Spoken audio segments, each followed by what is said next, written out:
Guys, it's Alana Sarai coming at you once again, and this time I'm coming at you from the most well lit place that I could. And I'm coming at you talking to you today on episode 2 of Ask Alana, frequently asked questions about interlocking.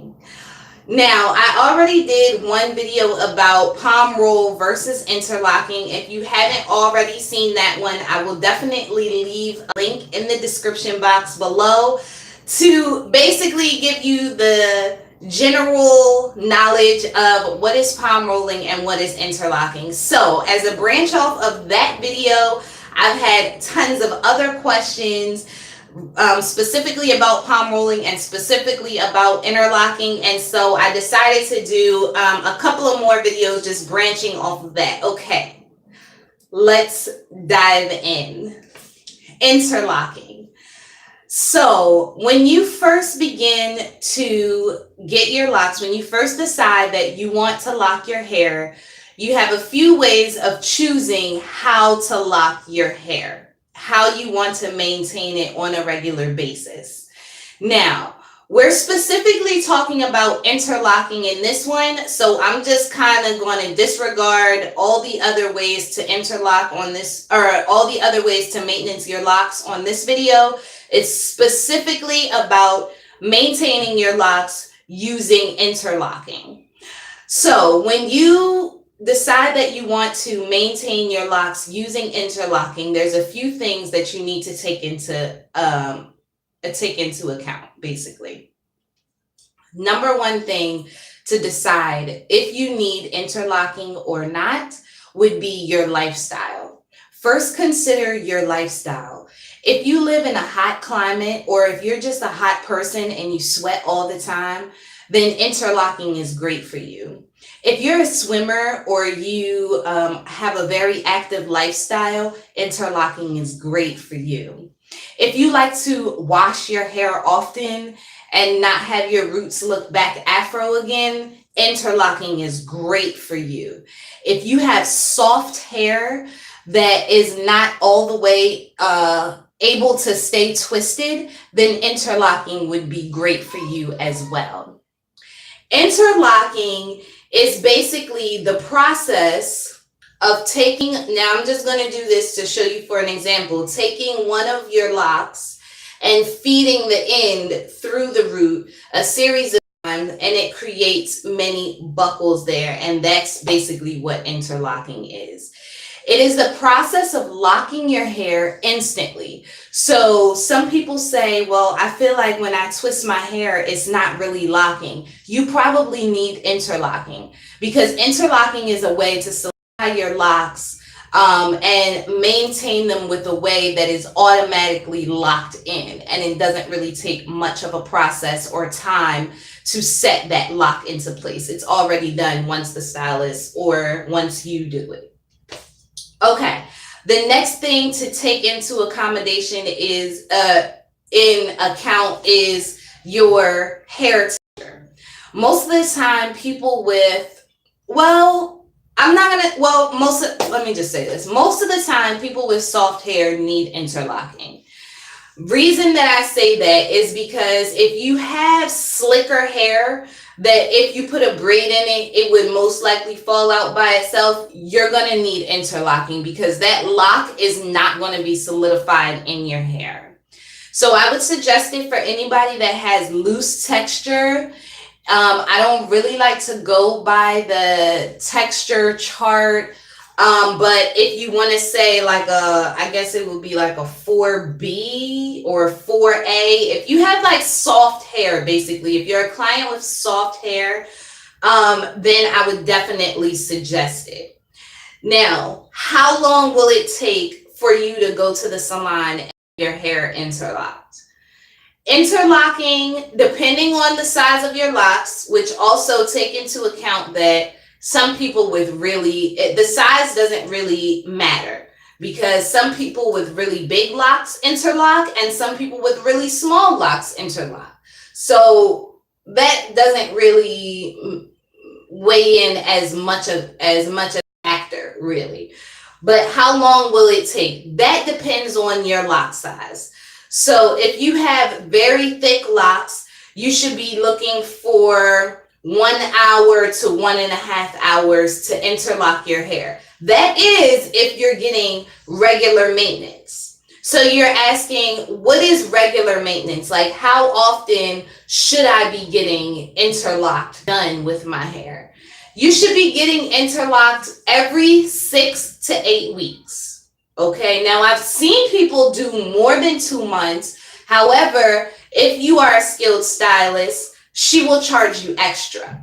Because if you have this much new growth, and that's going to take considerably longer than if you had this much new growth. So you have to take that into account as well. If you are waiting 4 months to get your locks done, you're going to look for paying $400 to get them done and to get them done correctly again. So my suggestion would be no more than 2 months should you be getting interlocking. Now, I've seen people that like their hair way more neat, so they want to get it done more often. What do I say to them? I say, don't do it. I say, if you feel like you need to get interlocking like less than 4 weeks, and you feel like you need to get interlocking, then you probably need pull through. And pull through is another method that can be used with interlocking, and that basically means that you're pulling through all of the stray hairs. So if your hair looks extremely frizzy after 4 weeks and you couldn't possibly go another 4 weeks while you're getting interlocking, then you need pull through, which is another service that is most likely offered by your stylist. Now, pull through is basically when she'll take the lock and she'll take all the hairs that's coming off from your lock like this, and she'll pull all of those hairs into the lock using a tiny small crochet hook, basically. And so that's probably what you need. I'm just gonna real quick go through some tips for if you are getting interlocking, and how to deal with your interlocking now. So when we talk about frizz, it's just like one of those natural things. If you're going from palm rolling to interlocking, it's definitely an interesting transition, only because with palm rolling, you're used to coming out of the salon with that fresh, smooth, sleek lock look. And with interlocking, you're not going to get that slick down, clean, really like scalpy look that you would get when you're palm rolling, which could be a plus or a minus. Now, some people don't really like a scalpy look. They don't really like a whole bunch of scalp to show, which I would say I would definitely suggest you to get interlocking. It's great. Now, me personally, I like interlocking because it holds my root longer. So I feel like my lock is way further to my root. What I don't like about interlocking is the frizz throughout my lock. Now, mind you, my locks are not very mature yet. And so I just kind of just deal with the frizz. I'm not going to 100% tell you, oh, the frizz, it will 100% go away over time. It all depends on your hair texture. And when you have locks as small as mine are, yes, I don't know if you guys are new to my channel, you probably don't know that I have locks, but I have locks under these yarn braids, and maybe I'll do a whole video about it. But let me get back to the topic. Okay. Tips so that when you have interlocking, you can deal with them better. No conditioner. Never, ever, ever, ever put conditioner in your locks when you're getting interlocking. Reason being, I feel like that makes your hair way more frizzy. I feel like the conditioner is trying to slick my hair down, and the lock, I'm trying to like kink it up. So it's like my hair, it's confusing my hair. The conditioner is confusing your lock. It doesn't know what it wants to do. So I would just suggest no conditioner at all for interlocks if you're getting your hair maintained using interlocking.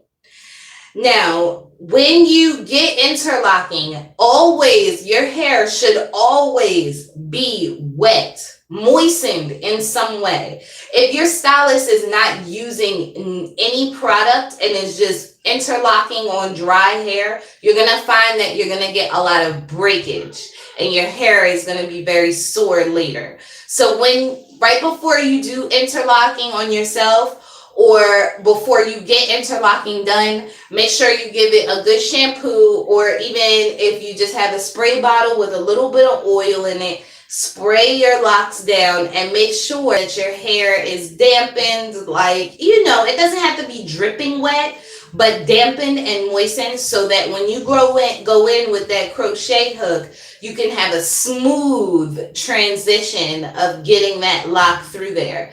If you have dry hair, it's going to be very brittle and very easy to break. So I would never suggest doing interlocking on dry hair. That's a no-no for me. One more thing that I would say is that with the interlocking, it's always done with a crochet hook. Well, let me not say always. If your interlocking if you have like a lot of new growth, you'll see some stylists just pull it through with their fingers. If you don't have that much new growth, you would probably use a crochet hook, which is a little bit better.